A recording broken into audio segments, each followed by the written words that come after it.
now give the floor to the representative of the Islamic Republic of Iran. In the name of God, the compassionate and merciful, we appreciate the Secretary General for his briefing and his contribution to this meeting. We express our sincere appreciation to the Russian Federation and China for supporting the convening of this emergency meeting of the Security Council to address the manifest aggression committed by the United States and Israeli regime. I also thank those Council members, in particular China, Pakistan, and the Russian Federation, who have today taken principled position in condemnation this unlawful act. And it is regrettable that some members of this body, in a blatant double standard, disregarded the flagrant act of aggression committed by the US and Israel on Iran and condemn Iran for using its inherent right to self-defense on the UN Charter.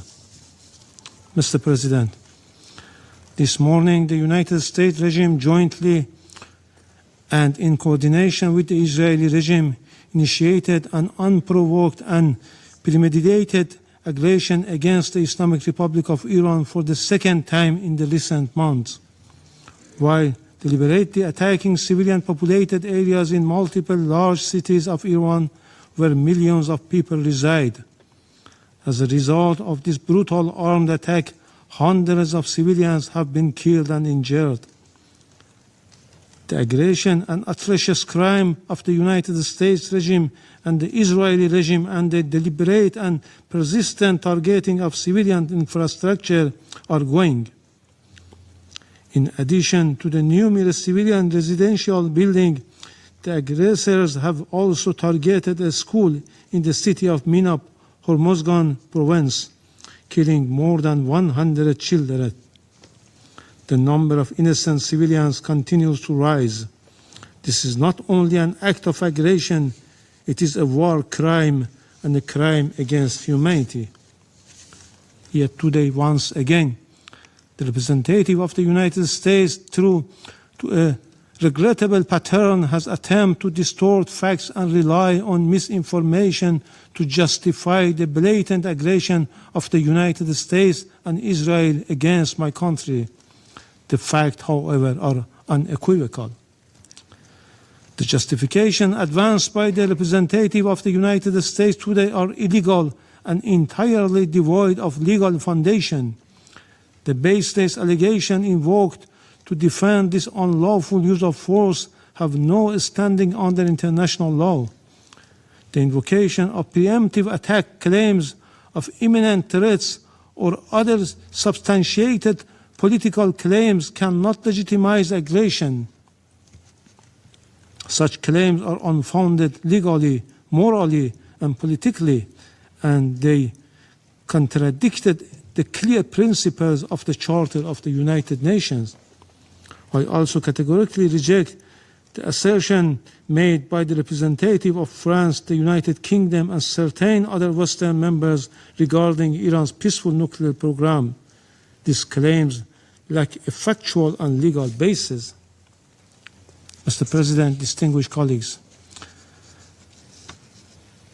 the President of the United States and the Prime Minister of the Israeli regime have openly claimed responsibility for this act of aggression and have explicitly articulated regime change as their objective, an unmistakable admission of their intent to violate Iran's sovereignty and territorial integrity. The President of the United States has falsely described this aggression as necessary to neutralize an imminent threat to the American people. This is nothing more than a deliberate attempt to mislead the international community and the U.S. public opinion and manufacture consent for unlawful war. Similarly, the representative of the United States has cynically sought to mislead this Council, yet history provides ample documentation that the foreign policy of the United States has repeatedly relied on unlawful force, covert intervention, and political manipulation to alter the governments of other member states. This record is well established. The reality is clear and undeniable. What is taking place today against my country by the United States and the terrorist regime of Israel is a blatant act of aggression, a full-fledged violation of international law. No justification, no accusation, no narrative of disinformation can legitimize or excuse this manifest crime and aggression.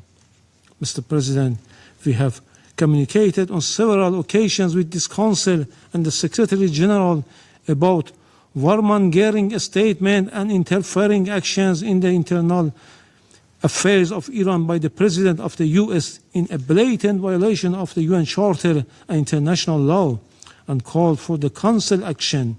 Regrettably, all were unanswered. The issue before the Council is straightforward: whether any member state may, including a permanent member of this Council, through the use of force, coercion, or aggression, determine the political future of another state or impose control over its affairs. International law and the Charter are explicit on this matter. Article 2, Paragraph 4 of the Charter categorically prohibits the threats of use of force against the territorial integrity or political independence of any state. Mr. President, against this backdrop, I would like to make the following points. 1. What is occurring against my country is a clear act of aggression. It is an open armed aggression against the Islamic Republic of Iran. The United States and Israel war today is not merely a war against Iran. It is a war against the Charter of the United Nations, a war against international law, and a war against the international legal order upon which the United Nations and the Security Council have been built for over 8 decades. As the Charter affirms, the United Nations was established to save succeeding generations from a scourge of war. The Charter, adopted in 1945, is founded upon this fundamental principle. Members shall refrain from threat or use of force in international relations. The sole exception is the inherent right of self-defense under Article 51, and only in the event of an armed attack. The military aggression carried out by the United States and Israel satisfies none of the criteria of lawful self-defense. Accordingly, the action of the United States and Israel constitute a manifest violation of Article 2, a peremptory norms and a fundamental principle of international law accepted by all member states. Neither the Charter nor international law recognize internal matters of a state as justification for the use of force by other states. Were this otherwise, no international legal order could endure. The rule of law would be replaced by the rule of force. 2.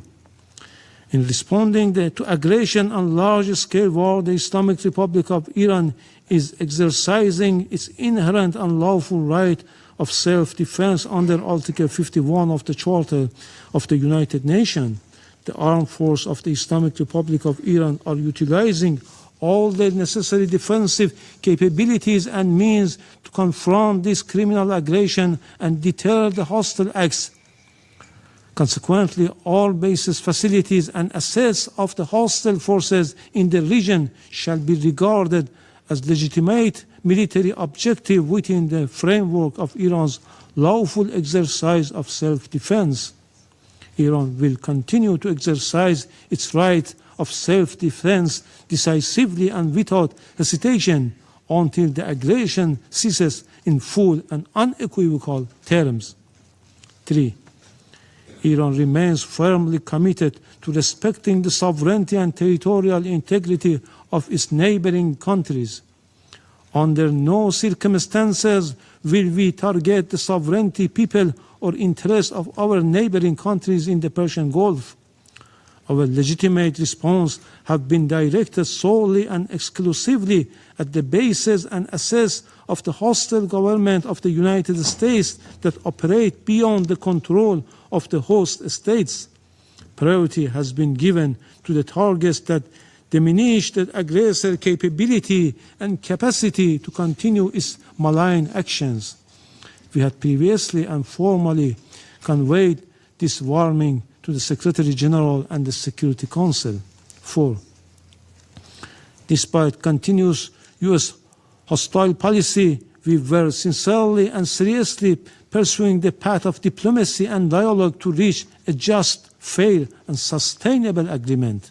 Yet, for the second time in the midst of the negotiation, the United States betrayed diplomacy and resorted to force and launched an attack against my country in blatant violation of Charter of the United Nations, presently interfering in Iran's internal affairs. They are even calling on the people to riot against their own government. The recent record of the United States toward Iran is equally clear. Since January 2025, the U.S. administration against reinstated the hostile approach, including the policy of so-called maximum pressure and economic strangulation through sweeping sanctions. The General Assembly has repeatedly voted by overwhelming majorities against such unilateral coercive measures. The objective of these illegal measures has been transparent, unconditional surrender. Despite repeated warning by Iran to the Secretary General and the Council regarding serious violation of the Charter by a permanent member, the Council has regrettably failed to discharge its primary responsibility, allowing the erosion of the rule of law in favor of the rule of force. 5. Just as the Israeli regime succeeded in dragging the United States into the quagmire of war with Iran, the United States in turn is deliberately seeking to expand the scope of the conflict by exploiting spaces in the Persian Gulf region. The hostile U.S. government dream of swallowing Iran and forcing the Islamic Republic of Iran into submission will never be realized. This war, before being a contest of military equipment and advanced technologies, is a battle of wills, and in that battle the Islamic Republic of Iran will prevail. Furthermore, the Islamic Republic of Iran has repeatedly affirmed its commitment to diplomacy and negotiation. However, it will never submit to pressure, coercion, or force. Diplomacy has rules and principles. It cannot coexist with aggression. 6. The duty of Council members is to defend international law and specifically the Charter. They are not called upon to judge the political system of states, nor to determine whether military aggression or economic siege leads to freedom or domination. Expression of concerns and empty condemnation are not sufficient. The Council must act. Pursuant to Article 39 of the Charter, the Security Council must immediately determine the United States and Israeli regime have committed an act of aggression and demand the immediate cessation of its unlawful use of force, including any explicit or implicit threats against Iran, and require binding assurance of non-repetition. Affirm that the United States and Israeli regime bear full international responsibility for all materials and moral damage inflicted upon the infrastructure and facilities of the Islamic Republic of Iran and are obligated to provide full reparation. Let me conclude, Mr. President, with a simple and undeniable truth. Israel and the United States have attacked Iran. They have violated international law and the Charter of the United Nations. They must be held accountable. So long as this aggression continues, Iran will continue to exercise its inherent right of self-defense firmly, proportionately, and without hesitation until the aggression ends. The Security Council must act now and stop this act of aggression immediately. Silence is complicity in this crime. I thank you. I thank the representative of the Islamic Republic of Iran for the statement, and I give the floor to the representative of Israel. Mr. President, for 47 years, the Islamic regime in Iran has led crowds in chanting Marjbar Israel, Marjbar America. Mr. Iravani, do you want to translate these chants? Your leaders have been chanting it for years in public events, in your parliament. Marjbar Israel, Marjbar America. They mean death to Israel, death to America. Israeli and American flags were painted on roads so they could be trampled. Our flags were burned in public squares. This is not the anger of a radical fringe. It is state-sanctioned hatred.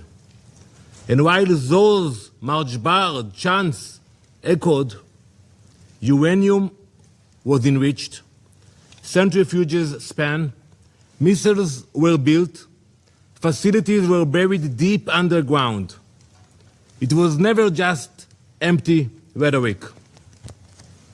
It was preparation for action. But today, alongside our ally, the United States, we act to stop it. Israel stands before you today, having acted with the United States to confront and stop an existential threat before it became irreversible. The operation targets nuclear infrastructure, ballistic missile sites, the machinery of repression that fuels terror across our region. We did not act of impulse. We did not act of aggression. We acted out of necessity because the Iranian regime left no reasonable alternative. This joint effort will continue for as long as the threat remains. We thank President Trump and acknowledge the close cooperation between Israel and the US, which has brought the alliance between our countries to an all-time high in peace and in war. Let us be clear about what we are confronting. This regime has built nuclear weapons in blatant disregard of international law and UN resolutions. It has brutally murdered its own citizens and crushed dissent. It's happened now as we speak in cities in Iran. It has expanded missile arsenals and armed proxies across the region. It has openly declared its intention to erase Israel from the map. Now, as it faces consequences, it is launching missiles and drones across the region, endangering the UAE, where a Pakistani citizen, unfortunately, was killed. Jordan, Kuwait, Bahrain, Qatar, Iraq. As we speak, in the last hour, a rocket targeted the city of Tel Aviv. Civilians, they don't target military bases. Civilians struck a building in Tel Aviv. An innocent woman was killed and 21 people were injured. This is a regime that destabilizes wherever it reaches. It spreads violence outward while crushing freedom at home. It is not reacting. It is expanding. It is a machinery of radicalism that does not recognize borders. Mr. President, diplomacy was exhausted. Iran was required to stop enriching uranium, stop heavy water projects, stop developing nuclear-capable missiles, and allow full inspections. Iran did none of it. Instead, it fortified its nuclear facilities so we cannot get to them, accelerated missile production, and continued to fund terror. Since the last operation in the summer, they spent billions on the proxies. The resolutions were clear. The strategy was just as clear. Delay, delay, delay. But we will not be played. And it's simple what they were planning. They were building the means to corner us, to force an irreversible reality with our backs against the wall. That is not a future Israel will accept. No responsible nation should. This operation is guided by clear objectives: eliminate immediate threats, dismantle the nuclear program, destroy its ballistic missile production, neutralize naval threats, break the proxy network that destabilizes the region. The operation was carried out in order to protect the people of Israel within the framework of the ongoing armed conflict between Israel and Iran, in line with the UN Charter and in accordance with international law. Our forces stand ready to stop extremism armed with nuclear weapons. To the soldiers of the IDF, our boys and girls, my son, my daughter, we salute you. You stand like lions defending our people. An entire nation stands behind you. We have heard the condemnation from few member states, from the Secretary General, but we all know that escalation did not begin today. It began when Iran armed proxies and exported terror, expanded missiles and drones, advanced its nuclear program in violation of its commitments, turned on its own people, beating, imprisoning, executing. Where was the outrage of the UN? Where were the consequences? Now, Israel acts to prevent an irreversible threat, and the condemnation is immediate. This is the definition of hypocrisy. Some call this aggression. We call it necessity. We call it survival. Mr. President, history has taught us never to ignore those who openly call for our destruction. When a regime says it will destroy Israel, when it chants death to Israel, when it promises to wipe Haifa and Tel Aviv off the map, we believe it. We genuinely believe it. When we see those hundreds of ballistic missiles that they are launching to Israel, we believe the threats. We do not ignore them. We do not gamble with our survival. We act. Now let me address the brave people of Iran. You are not our enemies. This operation is not directed at you. It is directed at a regime that has silenced you, imprisoned you, and invested in missiles and uranium while your economy suffers. You deserve better.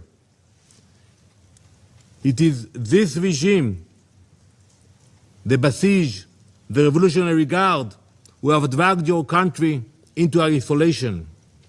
The world does not fear a free Iran. It fears a radical regime armed with nuclear weapons and driven by extremism. Your future should not be defined by those who chant for death. As President Trump has said, the Iranian people deserve dignity, security, and the chance to shape their own destiny. We are thinking about you. You are seen. You are not alone. The future of Iran belongs to its people. We stand with you. Mr. President, this week, Jewish families all around the world celebrate Purim. Many Israelis will do so now in a bomb shelter. The story of Purim, happened more than 2,500 years ago, in the same place, in ancient Persia. An evil minister by the name of Haman sought to wipe out the Jewish people. And it began with words, with chants. It became a decree. It could have become a genocide. But Queen Esther refused to remain silent. She stepped forward. She spoke up. She acted before it was too late. That is the lesson we learned. It is not only an ancient lesson, it is a modern one. Last week, I stood at the gates of Auschwitz with dozens of UN ambassadors. We stood in a place that shows what happens when radicalism and extremism grows and no one stops it in time. Before the Holocaust, some leaders, serious leaders, believed that they could calm aggression with concessions. They were completely wrong. Giving in did not stop evil. It strengthened it. Winston Churchill understood what Queen Esther understood long before him. When destruction is declared and weapons are being prepared and assembled, leaders must act. Not later, now. Today, President Trump and Prime Minister Netanyahu understand that same lesson. For decades, the Iranian regime has built missiles, enriched uranium, armed proxies, and spread terror far beyond its borders. This regime is not only Israel's enemy. It is an enemy of stability, an enemy of every peace-loving nation. In this joint operation, Israel and the US are acting together, not because we see conflict, because we refuse to ignore declared destruction. We are stopping extremism before it becomes unstoppable. We will ensure that no radical regime armed with nuclear weapons and ballistic missiles can threaten our people or the entire world. Thank you, Mr. President. The representative of the United States has asked for the floor to make a further statement. Yeah, thank you, Mr. President. I wish to exercise my right of reply to the so-called representative of the Iranian regime. The United States strongly rejects this ridiculous and frankly farcical assertion that U.S. actions are inconsistent with international law. For 47 years, the Iranian regime has chanted, quote, "Death to America," at every turn, at every opening of its parliament. It has sought to eradicate the state of Israel. It has waged an unending campaign of bloodshed and mass murder. It is responsible for a series of unprovoked armed attacks targeting the United States and Israel, violations of the UN Charter, and threats to international peace and security across the Middle East. It has even attempted to assassinate the U.S.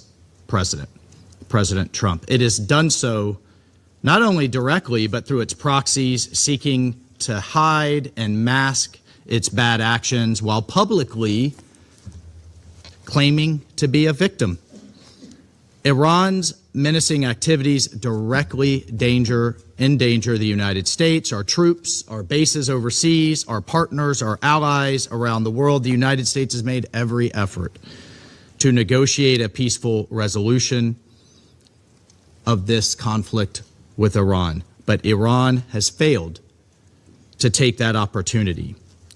So in close coordination with the government of Israel, the United States has taken lawful actions to address these threats in line with Article 51 of the Charter of the United Nations. And Mr. President, I'll just say on a final note, you know who is not complaining tonight? You know who is not citing the vagaries of international law? You know who is celebrating in the streets around the world?